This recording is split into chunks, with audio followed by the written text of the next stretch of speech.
About a year ago, I did a poll in a group chat full of hundreds of other OnlyFans management agency owners asking, what do you guys charge your clients? And the majority of the responses were somewhere between 65 and 80%, which mean the clients are taking home 35 to sometimes 20% of their own account earnings, which might sound crazy, but after being in this industry for years and growing multiple creators from 0 to 6 figures a month, you start to realize that it's not. It's actually quite normal. Well, it was quite normal. Very recently, there's been some massive shifts in the way that OnlyFans agencies have to operate because for the previous 6 years, every agency just ran the exact same way, making no changes and happily making money. Until now. OnlyFans agencies, as you and I know them, are going to be changed forever. Their structure, their relationship with their clients, the amount they charge is going to be nothing like we've ever seen before. And don't get me wrong, these changes don't just affect agencies. If anything, they affect creators more. The lives that creators live is going to be completely flipped because of this. But in this video, I'm going to walk you through exactly what these changes are, and regardless if you're a creator or an agency, I'm going to break down how they affect you and what changes you need to make to come out the other side of this even more successful. Since I ran that poll a year ago, all the black hat marketing strategies that everyone was using have become pretty much impossible, and all the black hat masters that were selling courses have suddenly disappeared, which I called. I have videos on this YouTube channel from a year ago saying that black hat marketing doesn't work and it's not going to work in the future, which is why our agency never did it, and all the agencies that did are starting to regret it.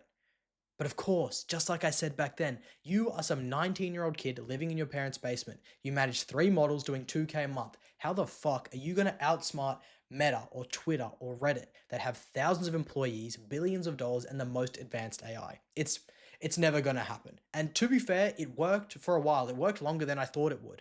And these agencies would have setups where the creator only has to work for a few hours a month, and they had a software or an automation that could distribute the content enough to make money, which is why they were charging 65 to 80%. The creators only had to do a small slice of the work. But those strategies don't work anymore. And once those strategies were banned, all these guys had to move over to Instagram. And they started running Instagram the exact same way. Softwares and automations for setting up the accounts, posting the content. They would make thousands of accounts and try and distribute one video across all of these pages. And of course, Instagram started fighting against this, which is why it's never been harder to distribute content on Instagram. They're pushing for original content on authentic accounts. So if we can't make multiple pages and we can't post content that's been posted before, what does this mean for creators? Well, one, it means creators need to work a lot harder. Two, they need to be given much better, much more creative content ideas to make. And three, they need to know how to target the right audience correctly. But these are skills only the top 1% of agencies have. And all the other agencies, well, they don't get results, so they fake them, or they lower their percentage because they can't keep up, or they just quit entirely. Which is why I'm sure you've seen a massive uprise in AI content creators. All the agencies that were taking 70, 80% that struggled to adapt to the new market have started making AI models so they can take 100%.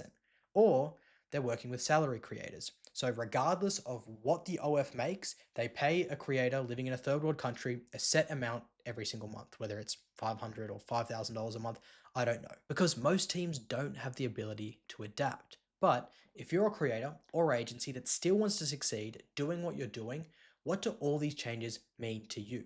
And how do you get past it? Let's take a look. So first things first, as a creator, like I said before, the most key change here is creators will start having to put in more work. Before, you used to be able to make one video that could be ran through a repurposer, it could be put on multiple accounts, it could be spammed multiple times, it could be slightly edited and put on trial reels 50 times. There were so many ways we could turn one piece of content, so essentially 10, 20 minutes of your time, into thousands of posts. As you can see here, these are 3 pages that we run, and the content is relatively the same. You can see how this video is literally the same as this video, but this one's got a Snapchat bar. Or it's also the same as this video, but it's flipped because the bike is facing this way. And in this one, it's facing this way. You can see it's the same video.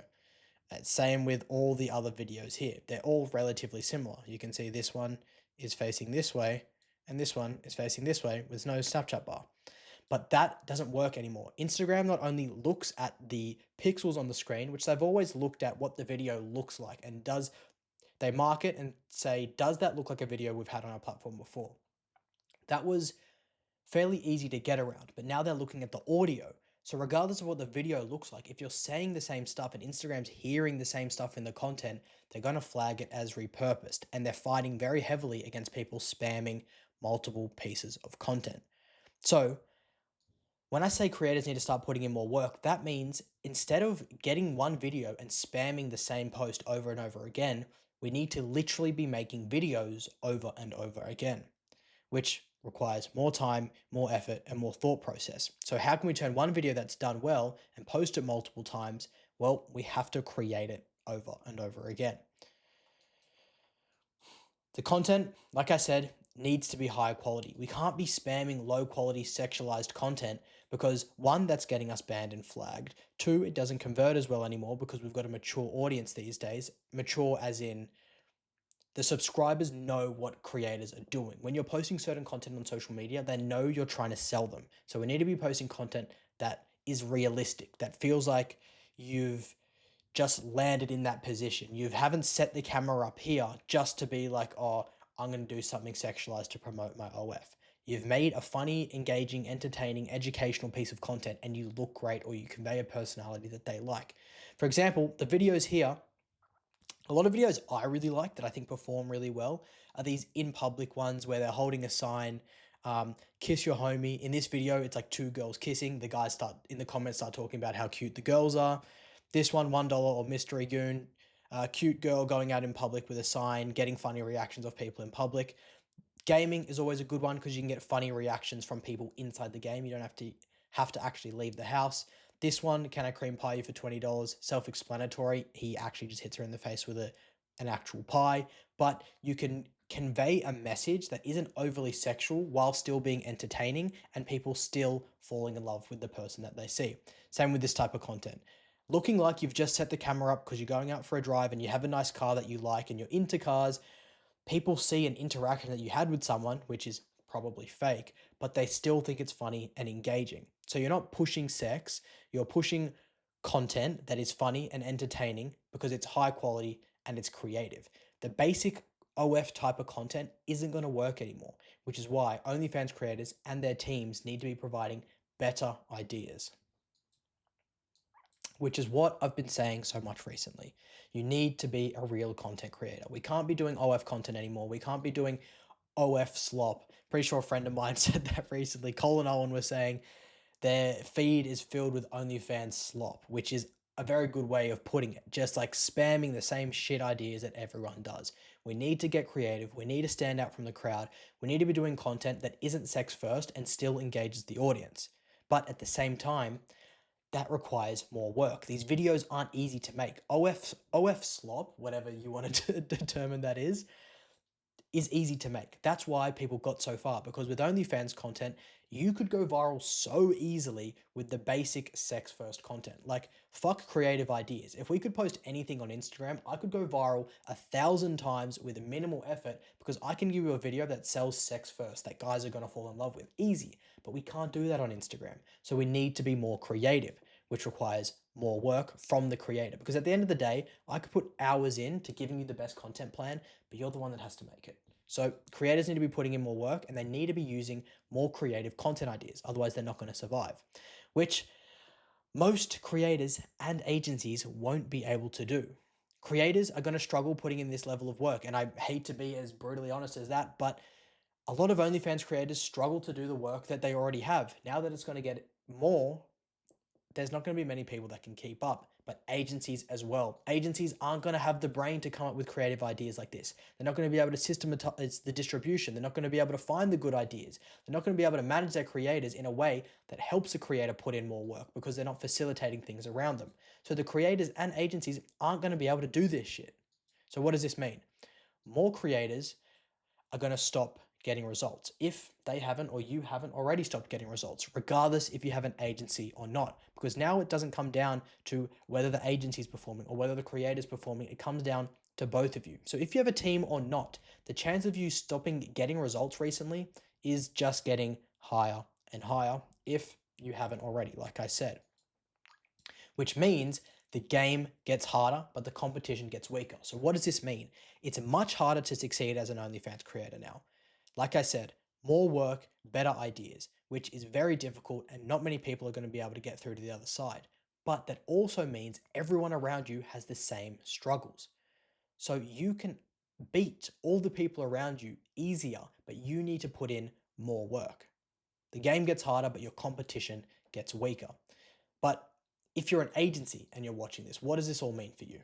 Well, for agencies, you're going to have to be the one that's coming up with more intelligent content ideas. You have to put your fucking smart hat on and start thinking, okay, how can we be a content creator first? How can I brand my model in a way that isn't just OF slop? How can we be intelligent enough to come up with high quality ideas and distribute them without being banned? And that's a key part. Like, sure, you can come up with great ideas. Like I said, I could come up with banger ideas, but if I post it and get banned, what's the fucking point?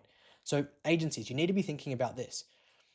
First things first, you need to get more creative. You need to be looking at content ideas that aren't within your typical mold. You need to be looking at other content creators outside the OF space. You need to be coming up with funny, unique things that you haven't seen before. You need to have an eye for content of your own. Instead of just copying everyone, you need to start iterating and making your own content ideas instead of just being one of the masses, which also leads into being less stubborn. Don't just make fucking OF content. You can't just be stuck in your ways, making the same OF skits and the OF Omegle videos and the trends and the videos where you're just bouncing around, showing off skin. It doesn't work anymore. Yes, I'm sure it used to work, and I know you wish those days were still around, but stop being so stubborn. You need to move on from that because it doesn't work anymore. You need to expand outside your bubble, outside what your friends are doing, outside what OnlyFans creators are doing, because I know you're going to see people still doing the old content and thinking it works. But the reality is, one, it doesn't convert, and two, it's not going to work long term. So stop being stubborn, expand what you're looking at, expand the ideas that your creators are doing, and start becoming a marketing agency over being an OnlyFans agency. As an OnlyFans agency, all we're doing is using social media to promote sex, to promote OnlyFans. But if you've seen in my previous video, that doesn't work anymore, and it's definitely not going to work into the future.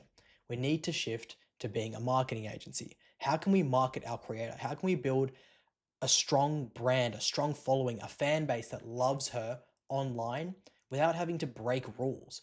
We should be just regular content creators. Instagram is made for content creators. We shouldn't have to constantly fight bans and restrictions on a platform that is literally made for us. So treat your clients as if they are regular content creators that you are marketing on social media for them, not for sex. Yes, OnlyFans is there. Yes, you have a funnel set up that is safe, but you're promoting them as if you would promote any other content creator. And you're not doing all this fucking black hat distribution methods. Just distribute content the way any marketing agency would for a brand or for a fitness influencer or for a model. Just market like a normal marketing agency, not an OnlyFans first. So less agencies will be running successfully. Eventually, there's going to be even less agencies in the space because it's going to be so difficult to actually keep up. Like I said, only the top 1% of agencies are going to be successfully able to do the things that are required to market and successfully promote their creators online, which means less agencies for me to compete with and less agencies for creators to work with. And as I've mentioned, and some of you watching this have probably seen or you're doing yourself, there's going to be a massive boom with people running AI models. I literally cannot avoid scrolling on my Reels tab and seeing AI models. It is everywhere. Some of them are quite impressive. Like some of the models I've got here are quite big and they make quite good content. And I don't think using AI for real models is bad because that is a way to bypass the unique content distribution issue on Instagram. If you can make a replica of your model using AI and post that content, obviously, of course, with your model being okay with it, that's great. Go for it. But these full AI models are blowing up and they're everywhere because these are the agencies that were working on 70, 80%, and now they can't do it anymore. They couldn't adapt to a lower percentage or they just refused to, and now they're running AI. So what does this mean for creators and agencies? At the end of the day, the creators and agencies that adapt and push through this will be significantly more successful than before. Like I said, the competition gets weaker, but the game gets harder. If you can push through, if you can adapt, and if you can beat this harder game, you will beat so many more people than before because more people are falling off. You will be significantly more successful. You will surpass so many more people if you can adapt, if you can adjust, and pass through this struggle period. Because, yes, it's not sugarcoating it by saying it's a struggle period. It is hard, and there's a lot of things to change, but you can put yourself in a very strong position to adapt. So, if you're a creator, what do you do now to put yourself in a strong position? Well, first things first, I would always recommend looking for a team that has experience in organic marketing. And if they don't, if they're new to it, just take their info with a grain of salt. I don't want to say if an agency is new or they haven't been doing organic marketing, they don't know what they're talking about, because every agency has different experience, different history. They all know things that other agencies don't. But if they haven't been doing organic marketing for a while and they can't prove that they have, just take their information with a grain of salt. Don't write them off completely. Number two, be aware when agencies try to fluff up their deals with shiny sounding marketing. So if they say they're going to run dating apps, Twitter, Reddit, spam accounts, 30, 40 accounts on threads, anything that doesn't sound like what a marketing agency would do for a fitness creator, then it's probably fluff. That's expensive. That's why they're trying to charge you so much, because their marketing is expensive but ineffective. They're trying to make it sound better than it is. They probably won't even do it. They'll say, oh, we're going to run this, and that, and they don't. Just be aware. Some agencies, don't get me wrong, I'm sure they've got some little trick up their sleeve, but 9 times out of 10, when they're talking about these shiny, cool sounding marketing that isn't the boring, regular Instagram, TikTok, YouTube, it's probably because they're trying to fluff up their deal and make them sound worth more than they are. Number three, keep your head in the game. Even if your agency is amazing and they cover everything for you and they're on top of their shit, look at what other creators are doing. Make some friends, get into communities, find out what other creators are doing that's succeeding. Who's being creative? Who's starting trends? Who's doing stuff that you would never think to do? Keep your head in the game. Be aware of what the market is doing, even if your agency is doing well. Or even look at other agencies. What are YouTubers saying to do? What are other agency owned content places like my YouTube channel talking about? Just keep your head in the game, so even if your agency is doing well, you're aware of what you can do to succeed even more. Number four, if you want a team, find one that treats this business like a high level marketing agency. Like I said before, you don't want to be working with a typical OnlyFans management agency anymore. You want a high level marketing agency that talks about distribution, placement, branding, formats, promotion, the same way a marketing agent would do for an actor, for a model, for a musician, for an influencer. You want to be working with a team that hits all of these markers as if they were a professional marketing team, not someone that wants to skim every little tactic they can to push sex in a place it shouldn't be. So how do I see this going forward into the future? What's my prediction? Well, creators are definitely going to be working solo more often. There's going to be less competent agencies out there. Only the top 1% of agencies are going to be able to provide decent results for their creators. But because the creators are going to have to be working harder, and only few creators are going to push through this harder game now, even though the competition is weaker, a lot of creators are just going to think, fuck, if I'm doing all this work, I may as well do it alone, which is fair enough. Because if their agency isn't supporting them with all the stuff around content creation, they may as well work alone, which will lead to a lot of creators working solo. But the creators and agencies that do work together, there's going to be more of a partnership rather than employment. Because, I mean, this isn't the way we run our agency, but I know a lot of agencies work on a sort of employment basis, and it goes both ways, where the agency treats the creator as if they're employed to them and they tell the creator what to do, when to do it, as if they're their boss. But then also the opposite happens as well. A lot of agencies treat their management like the creator is the boss and the agency works as their employees, which isn't the case. At the end of the day, any talent plus management relationship is a partnership. It goes back and forth, it goes both ways. No one is in charge of the other one. It's a partnership. But I think now that creators will have to do more work and agencies will have to level up their game at the same time, there's going to be much more of a mutual understanding, creating a better partnership where each person is more respectful, they play their roles better, they each put in the work that is required because they know that this game is harder, everyone is falling off, and if we want to succeed, we need to work harder together. The good agencies are going to charge higher and the bad agencies are going to charge pennies or quit, which is a big point of this video. Agencies are charging less because they have to. They don't have the skill set to charge more. So the agencies that can't keep up or adapt are going to have to drop their prices very low. And that's no different to people charging a low amount now. The profit margins aren't there. You aren't able to scale and you're not going to be able to succeed. So the agencies that are charging nothing aren't going to be good agencies. Despite the only benefit of a low charging agency will be that they're cheap or they're just going to quit. And the good agencies are going to charge a premium compared to now where every agency charges a premium. And for the creators that do push this, they're going to become more of a Camilla OnlyFans creator, where they start as an OF creator. They have to pivot because they need to make more content creator first content. They need to move away from sex and build a brand around them and themselves. And when they get to the peak or the pinnacle of their career, they're going to want to pivot outside of OF. They're going to think, I'm making very content creator stuff. I don't need to be associated with the stigma that comes with OF. So I'm going to go down more the influencer path now that I've built a bank account, I've built a following, and I know how to create social media content that isn't sex first, which is exactly what Camilla did. Love her or hate her, she is very intelligent and she played her cards right.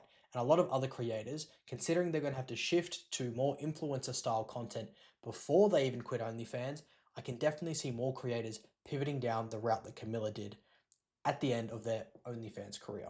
So if you're a creator and your agency is getting you to do this one-dimensional, over-sexualized content, or they're promoting you on these C-tier platforms, don't be surprised if they're not getting your results, and don't be surprised if your results start getting worse, because the gap between the top 1% of agencies and all the others is just getting bigger and bigger.